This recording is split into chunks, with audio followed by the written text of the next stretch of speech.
Assalamualaikum warahmatullahi wabarakatuh. Halo guys, perkenalkan nama saya Kulwatunisa, NPM 190108-2006. Di sini saya dari jurusan Tadris Biologi semester 6 kelas B. Di sini saya akan membuat video untuk tugas mata kuliah genetika dengan judul ekspresi gen. Oke, langsung saja kita lihat videonya. Apa itu ekspresi gen? Jadi, ekspresi gen merupakan proses menunjukkan suatu bentuk-bentuk atau kode-kode genetik atau rangkaian proses penggunaan informasi dari suatu gen untuk sintesis produk gen fungsional.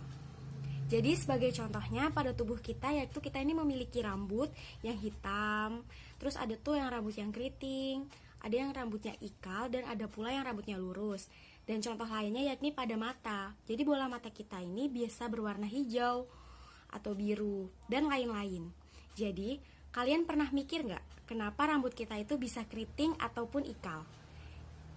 Jadi susunan protein inilah yang menentukan bagaimana mata kita bisa sipit ataupun rambut kita bisa ikal. Lalu di manakah protein itu dibentuk? Bagaimanakah cara pembentukan protein ini? Dan apakah yang menginstruksikan pembuatan protein tersebut? Jadi, ternyata protein itu terkandung di dalam DNA, dan di dalam DNA terdapat gen. Gen inilah yang kemudian mengkode RNA menjadi cetakan, dan cetakan inilah yang kemudian disalin sehingga terbentuklah asam amino atau rangkaian protein. Untuk lebih jelasnya, mari kita bahas bagaimana sel yang akan di dalam tubuh kita dapat membentuk protein atau yang sering disebut dengan sintesis protein. Sebelumnya, pernah terpikirkan nggak mengapa tubuh kita perlu melakukan sintesis protein? Kenapa coba? Jadi, karena protein yang memiliki kendati penuh atas tubuh kita diantaranya yaitu untuk transformasi zat, pembentukan enzim, dan berperan dalam kekebalan tubuh. Karena itulah tubuh kita membutuhkan banyak protein.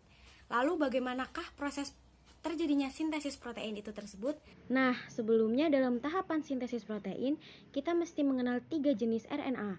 Yang pertama, ada mRNA atau RNA duta, berfungsi sebagai pembawa kode genetik atau kodon dari kromosom yang ada di dalam nukleus ke ribosom pada sitoplasma.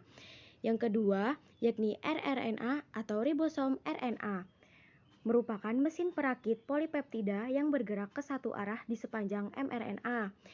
Dan yang ketiga yakni tRNA atau transfer RNA, membawa asam amino ke ribosom.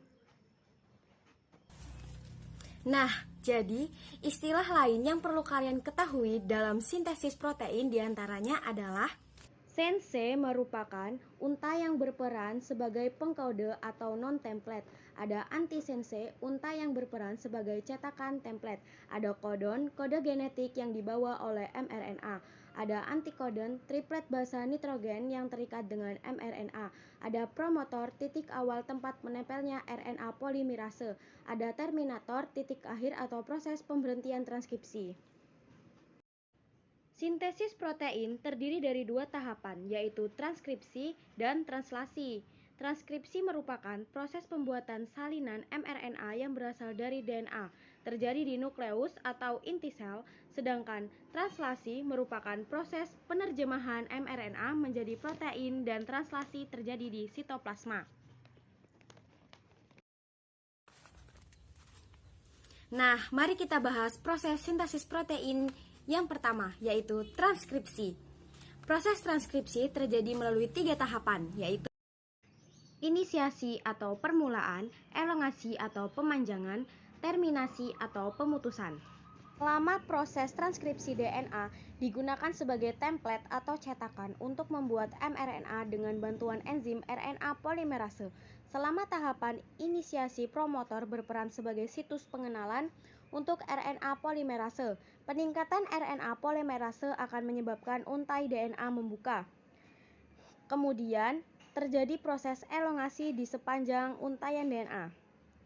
Cetakan atau antisense basa nitrogen DNA akan berpasangan membentuk mRNA dan RNA polimerase akan menambahkan nukleotida dari ujung 5 aksen ke ujung 3 aksen pada RNA yang sedang tumbuh. Setelah RNA polimerase mencapai daerah terminator, maka proses transkripsi mRNA telah selesai. Kemudian RNA polimerase, DNA, dan mRNA akan memisahkan diri satu sama lain.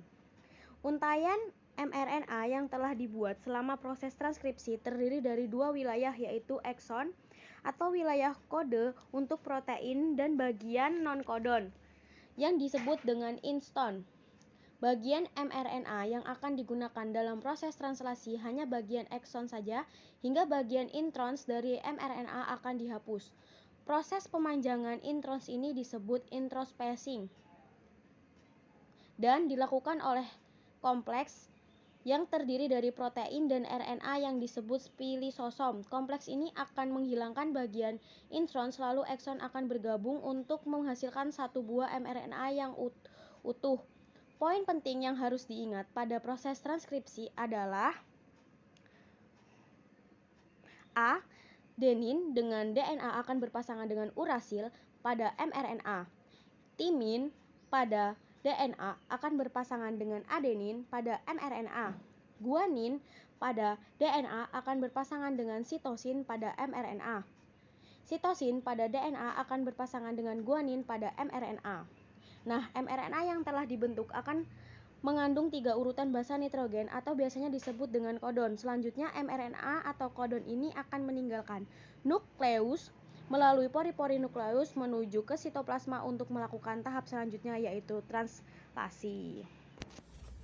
Proses yang kedua yaitu translasi. Translasi merupakan proses penerjemahan mRNA untuk dibuat menjadi bentuk protein.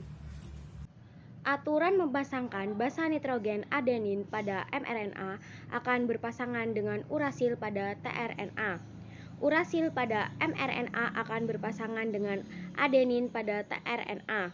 Guanin pada mRNA akan berpasangan dengan sitosin pada tRNA. Sitosin pada mRNA akan berpasangan dengan guanin dari tRNA.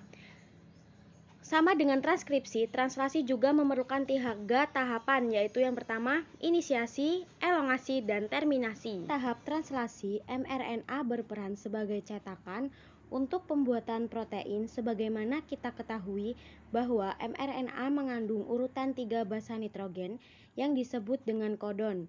Dalam sintesis protein terdapat kurang lebih 64 kodon atau kode-kode genetik yang mengatur dalam pembentukan asam amino. Tertentu ada 4 kode genetik khusus, yaitu 1 kode genetik mulai atau start kodon dan 3 kode genetik berhenti atau stop kodon. Tahapan translasi dimulai dengan terikatnya subunit ribosom kecil start kodon, kemudian setiap asam amino dibawa ke ribosom oleh tRNA spesifik. Jenis asam amino tersebut ditentukan oleh urutan antikodon pada tRNA. Terbentuk pasangan basa komplementer antara kodon mRNA dengan antikodon tRNA. Setelah itu, tRNA akan mengikat kodon start, lalu subunit ribosom besar akan terikat untuk membentuk kompleks translasi, dan proses inisiasi pun selesai. Dalam subunit ribosom besar terdapat 3 ruang berbeda, yaitu disebut dengan sub E untuk exit, P untuk peptidi, dan A untuk aseptor. Selama elongasi, setiap asam amino dibawa ke untaian mRNA oleh tRNA melalui pasangan basa yang sesuai kodon dan antikodon. Setiap antikodon pada tRNA merupakan kode yang sesuai dengan asam amino tertentu. Ketika ada sebuah tRNA dengan muatan asam amino yang berdekatan pada situs A, akan terjadi pemutusan asam amino pada situs P yang mengakibatkan asam amino berpindah ke situs A dan membentuk ikatan peptida.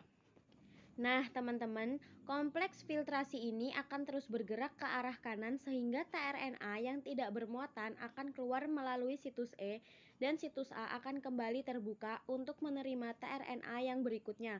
Tahap elongasi akan terus berlanjut sampai mencapai kodon stop atau berhenti pada titik terminasi. Ketika telah sampai pada titik terminasi, maka faktoritis akan mengikat situs A pada kodon stop dan polipeptida akan dilepaskan dari tRNA pada situs P, kemudian seluruh kompleks memisah dan proses akan dimulai lagi pada tahap inisiasi. Demikianlah tahap dari proses translasi. Nah, teman-teman, tujuan dari translasi itu adalah untuk menghasilkan protein atau polipeptida dengan cepat dan akurat, dan protein hasil translasi ini nantinya akan digunakan oleh tubuh kita dalam bentuk enzim, hormon, dan protein lainnya. Baik teman-teman, itu dia materi dari ekspresi gen yang dapat saya sampaikan. Jika ada salah kata, saya mohon maaf. Saya akhiri. Wassalamualaikum warahmatullahi wabarakatuh.